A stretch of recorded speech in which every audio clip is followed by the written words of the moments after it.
From Bravery Media, this is Appendix B. On this week's episode, prioritizing mental health and well-being in higher ed. And now here are your hosts, Kristin Van Dorn and me for some reason, because Joel must not be available.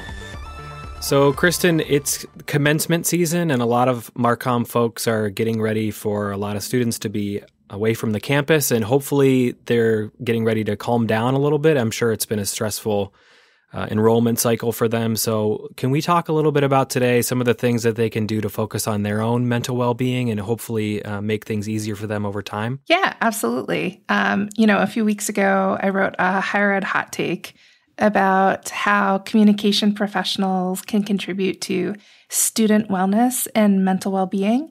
And I think we could expand that out a little bit for what that means for administrators and faculty.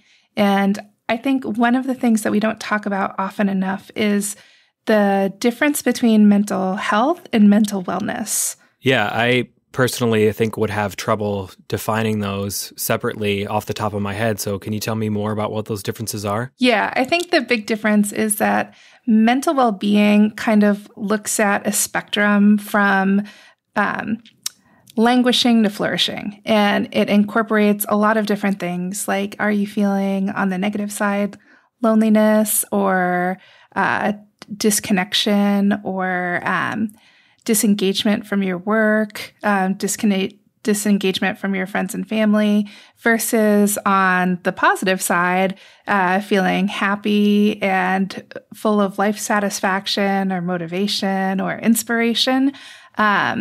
And then when you look at mental health, it's more about whether or not there's the presence of mental illness and if there's something, physically or emotionally diagnosable that would take a different treatment protocol. So it's usually ranked on a scale from high to low. So low instance of mental illness or high instance. And based on my own experience, and I think you would say the same, being a Marcom professional at a small college, when are you supposed to find time to work on those things? Because it's always like go, go, go. And if you're on a team that was small like mine was, there's not a lot of time to focus on yourself. And I remember being so nervous about talking to my therapist that I ran up and found a random conference room that I knew no one was going to be in because I didn't think I could do it from my office. And that's not okay. That shouldn't be the thing that we're worried about.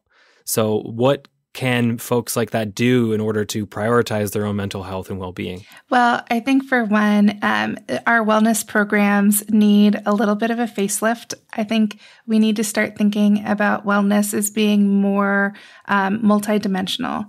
And another piece of it is, I think, normalizing that mental health is that people are on a spectrum of mental health throughout their life and that their mental health changes and that it's okay to experience disruptions or experience new states of mental health and mental illness. And that if we normalize it for people, maybe no one has to run and seek out a conference room because they're nervous about other people overhearing them talk to their therapist.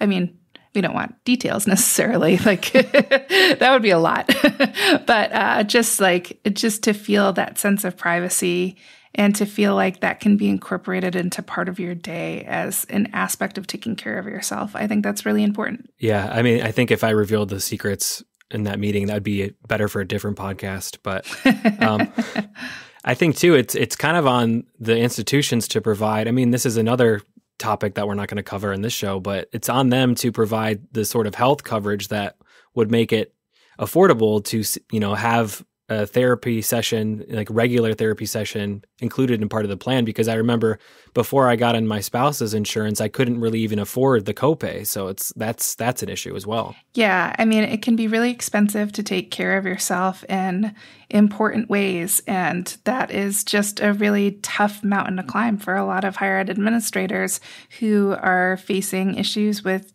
either their benefits package or just ongoing life stuff where carving away some extra opportunity to talk with a therapist or seek the kinds of rejuvenation and renewal isn't really possible.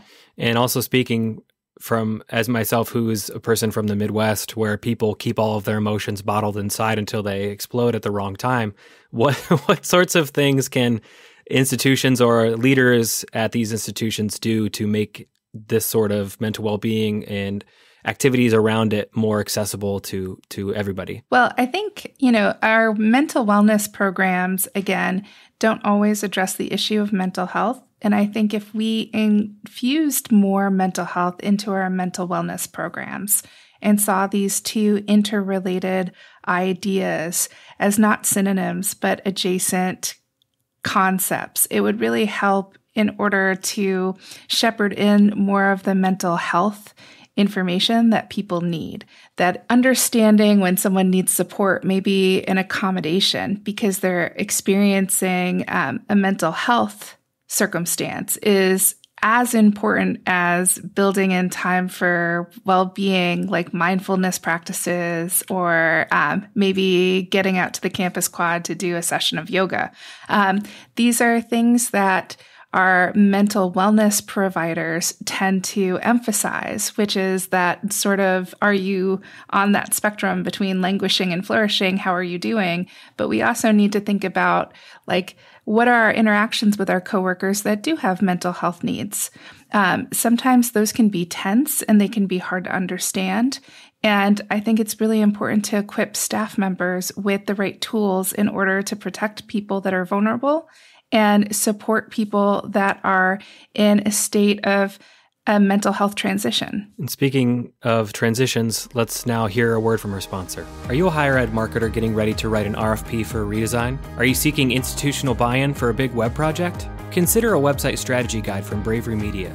We'll tell you all about the site you already have and share the most effective ways to improve it. Website strategy guides are designed to be immediately actionable and include reports on accessibility, content strategy, SEO, technical performance, information architecture, user experience, and governance. And the best part? All of our recommendations are prioritized based on estimated impact and need. Our partners have seen 3-digit conversion rate increases and double the applications for their priority programs. Learn more by scheduling a needs assessment today at bravery.co. That's bravery.co. So, Kristin, what should we as higher ed marketing professionals or just web professionals do in order to make these sorts of programs or initiatives that happen internally more widely known? Because I think a lot of folks might be trying to get a job at a university or a college, or even for students, they might not be aware that these programs exist. I think students probably are more aware just because of all the information in the departments of student life and things that exist, the resources, but it's not always clear for employees, especially staff and faculty, that these things are available to them. So what should we as practitioners do in order to make these more visible? Well, I think as part of teams that manage a lot of internal communications, we can really do a lot to promote the services that are available. Additionally, I think we can do a lot to promote what we can do as professionals in an environment where we're taking care of our coworkers that go through episodes of mental health transition. I think that being available and knowing the right things to say, or the things that you might want to avoid saying, or the judgments and the issues that come up from interactions that are unexpected or don't go according to plan. I think having a tool set for other administrators so that we can be kind and compassionate to one another and hold up each other's dignity is really essential to not only the thriving and flourishing of people that do suffer from mental health setbacks, but also for our whole community in general to feel supported. And I think that goes back to well-being. That's why these two ideas are so interconnected. I would imagine that it's going to be difficult at certain times of the year to prioritize mental health and well-being because of just the nature of the higher ed enrollment cycle. Like during the fall, especially if you're on an admissions team or something like that, or even the marketing communications team, there's a lot of things that need to happen. There's a lot of events. There's a lot of visiting high schools. There's a lot of things happening on campus. So it can get just busy and you can't prioritize yourself in this way. So I think then it becomes, the onus is on the leadership, even at the director level, because the C-suite might not even know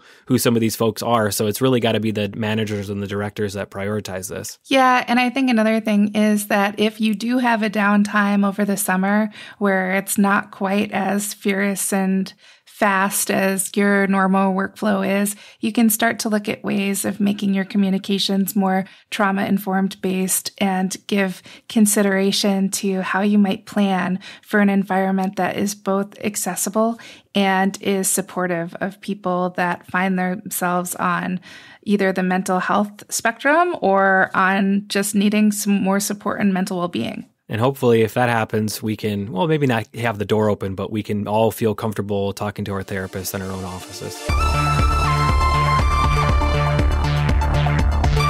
Thank you so much for listening to Appendix B. If you've got a second today, we would love it if you would go to Apple Podcasts or Spotify and let us know what you think about the show in the form of a review. Thank you so much.